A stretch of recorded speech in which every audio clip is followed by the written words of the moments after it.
Hello everyone, it's Jack here at Forbidden Planet. I'm back again in Forbidden Planet Camden. It's been a while, it's been 2 weeks. I was off gallivanting in Japan. I've had the most amazing time. What my dad phrased as a bit of a busman's holiday, as I was able to go around and engage in so much of the origins of manga and the anime that we all love and these incredible feats of literature. It was such an honour and privilege getting to visit such incredible places that hold so much of the history of the genre and the medium that we love. The Kyoto Manga Museum especially was a phenomenal archive of work dating all the way back to the 1910s, all the way up to last week.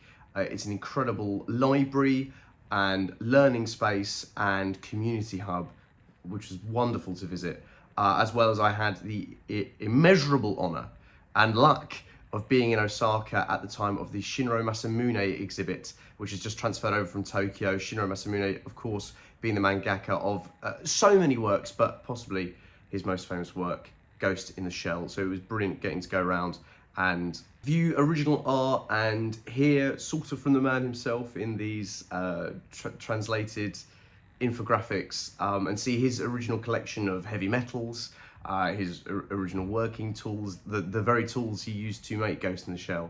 I've had a wonderful time. But I am obviously very happy to be back talking comics with you lovely lot, and it's a huge week this week. Now, I'm not one to break form very often. I have done, but considering the immeasurable size of a certain release this week, of course, Deadpool Batman, I thought I'd start with my regular ongoing series so I can dedicate as much time as is necessary to this wonderful new collaboration between Marvel and DC. So kicking off, we have Batman #1. Now this came out actually last week and has already been solicited for going into second printing, as it sold so well around the globe, and I was a bit worried that I wasn't going to be able to grab a copy. But even if I was worried, I thankfully, as well as working here, am a customer and I'm part of the Select service. If you don't know what the Select service is, it's a free reservation service available at every Forbidden Planet, and it's where we house your pull list. So if you collect multiple titles, even if you just collect 1 or 2 titles, or you're into certain variants and things like that, Forbidden Planet will hold and reserve them to make sure that you don't miss out on any of the latest releases, any of the hottest new titles,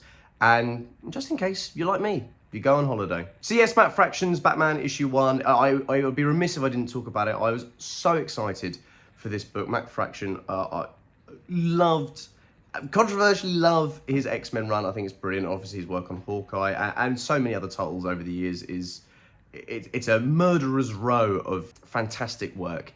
And I'm so looking forward to seeing his take on Batman. In an interview, he said the 2 main characters were Batman and Bruce, so I'm really looking forward to a Batman-centric book. On to my ongoings for this week, we have Amazing Spider-Man, issue 12. Beautiful, absolutely beautiful Liber Mayo cover here. Again, every time he does it, I just love these. He does such a great job at showcasing the fabric, and really feels like Spidey's suit is a suit. I still need to catch up on issue 11, which came out while I was away as well, so I will be doing that. But it's a series that holds full steam ahead for me, so I'm very looking forward to catching up with Joe Kelly's Spider-Man. A series I am up to date with and loving, and I think I possibly said was on track to maybe be one of the best series of the year. That is Ludo Lalabi's Ghost Pepper from Image Comics. This sprawling world of mechanisms and rust bucket, refuge, rogue, rebellion. A series that feels very much like a spiritual successor to work like Gurren Lagann, as I've mentioned before. I'm really enjoying this series, and I want more. I wish it wasn't out monthly. I wish this was a weekly book. I want to consume as much of Ghost Pepper as possible. It's been so cool so far. And it really feels like the world building is leading to the first of many large altercations between our band of merry people who happened upon each other. I'm not even sure if they are heroes. I'm enjoying the ambiguity of whether or not the bad guys are really that bad. And dredging up the past of Ash, our protagonist, is always going to be a good time. So, Ghost Pepper, issue 3. Now, a series I'm not collecting in singles, but it's too monumental to not mention.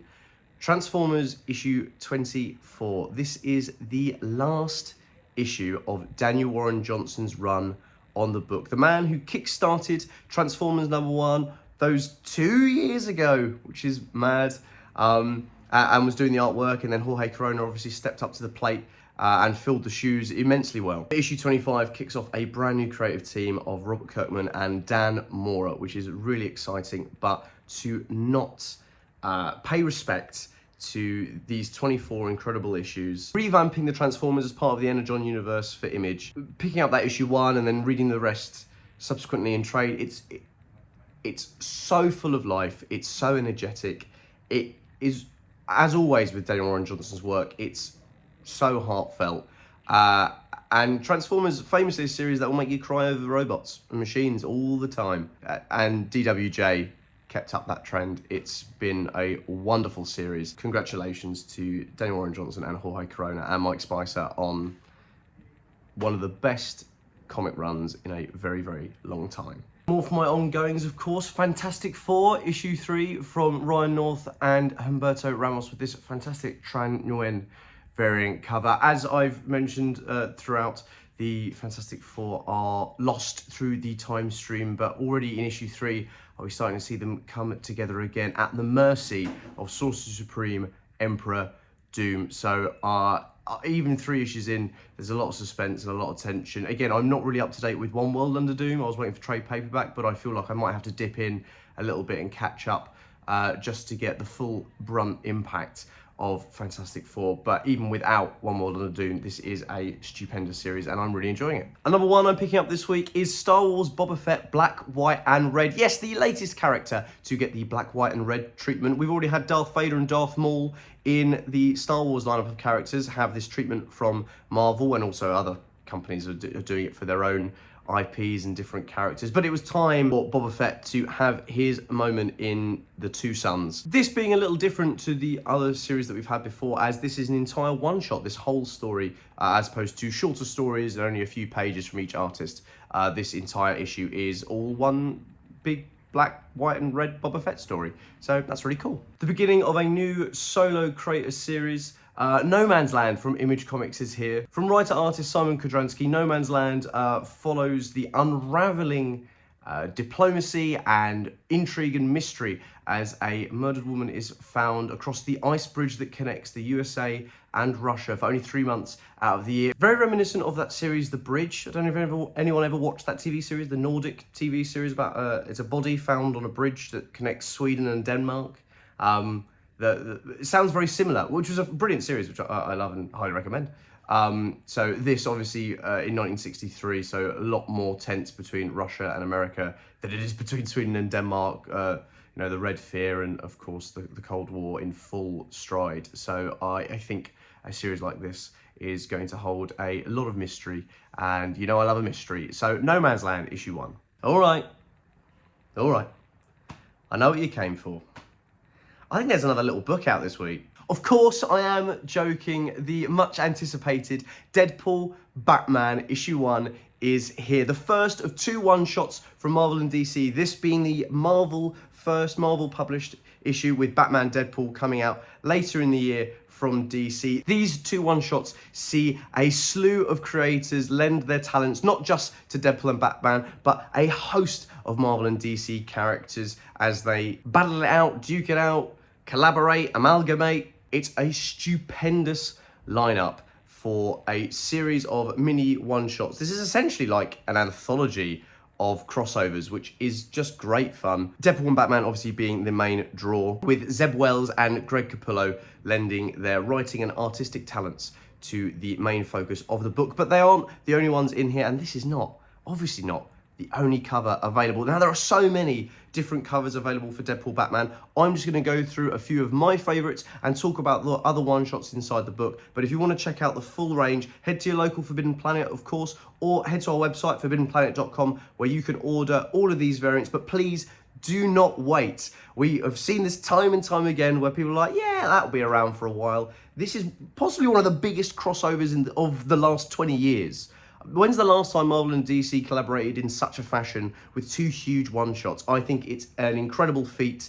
I don't even want to think about the legal implications that had to go into getting this thing greenlit. So I'm cherishing this. I'm cherishing these 2 one-shots and I will be heralding them to everyone who comes through the door. So do make sure you grab yourself a copy whilst stocks last. So as I mentioned, there are other one-shots, other collaborations, other crossovers in this book, and kicking off with Captain America, Wonder Woman, with one of my favourite artist duos of all time, Terry and Rachel Dodson. And they've done a brilliant cover that inhabits the essence of the short story, written by Chip Zdarsky, who's having a brilliant run on Captain America at the moment as well, so he's in safe hands. Yeah, the Dodsons have an incredible history with Wonder Woman, so yeah, really looking forward to this. Other one-shots in the series include are Jeff and Crypto, Green Arrow, Daredevil, Rocket Raccoon, and Green Lantern. And incredibly, Old Man Logan and Batman, specifically The Dark Knight Returns, drawn and written by Frank Miller. This is one of the many ratio variants available for this series. This is the 1 in 50. The story inside obviously doesn't change. We are just talking about variant covers right now. But I can't believe Frank Miller is doing an Old Man Logan, Dark Knight Returns crossover in this. That's almost as impressive as Deadpool Batman for me. I think that's crazy. One of the foundational titans of the sort of darker, violent, more gritty era for both of these characters. I'm really looking forward to that story as well. The Man of the Hour, as I mentioned earlier, Dane Warren Johnson, has this brilliant cover of The Thing and Big Barda absolutely duking it out, which is just, as always in his style, super frenetic and just super cool. J. Scott Campbell doing what he does best with a Huntress Psylocke cover as well. Esad Ribic a little bit more on brand with a Deadpool Batman cover, but look at this thing. It's just impeccably painted, stupendous design. The lighting in this, it's like, you know, I could see this hanging up in the Louvre or the Tate or my house. If it's going, actually, I wouldn't mind. And a man whose work I've gushed about consistently over the last couple of weeks is Steve McNiven, again with this brilliant cover featuring Batman and Wolverine. Another ratio variant. This is a 1 in 25. This is coming home with me, no questions asked. Just, you know, the simplicity of it, the violence of it, it's perfect Steve McNiven. And as I said, there are tons of other covers from brilliant artists from all over the world, like Peach Momoko, Chiquetto, Ryan Stegman, Russell Dortmund. So many different creators have lent their hand. And this is just the start. This is just part one, basically, of brilliant stories and covers from all of our favourite creators who have come together to celebrate these brilliant characters, these brilliant companies, and these brilliant stories. I think this is such a great moment for comics, and I feel so excited about the amount of people it's going to bring in, the amount of people who are going to be picking it up and reading it. This feels like a real moment for the community, a real centre point for us to all talk about the things that we love, the things that we'd prefer, the other characters we'd love to see collaborate, how excited we are for the next book. I think comics are an incredible medium for bringing people together, and moments like this where we have, you know, certain divisions, people have their preferences and their opinions that formulate their reading types or their biases that mean they don't read certain things. I think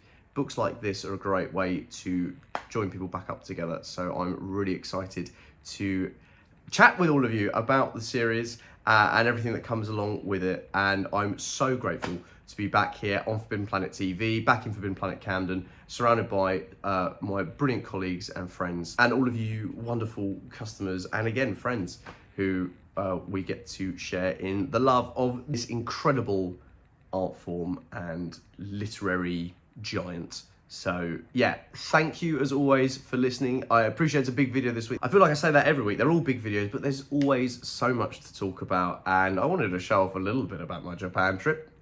I think that's fair. But yeah, thank you as ever, and I will see you next week for a host of new comics. Cheers.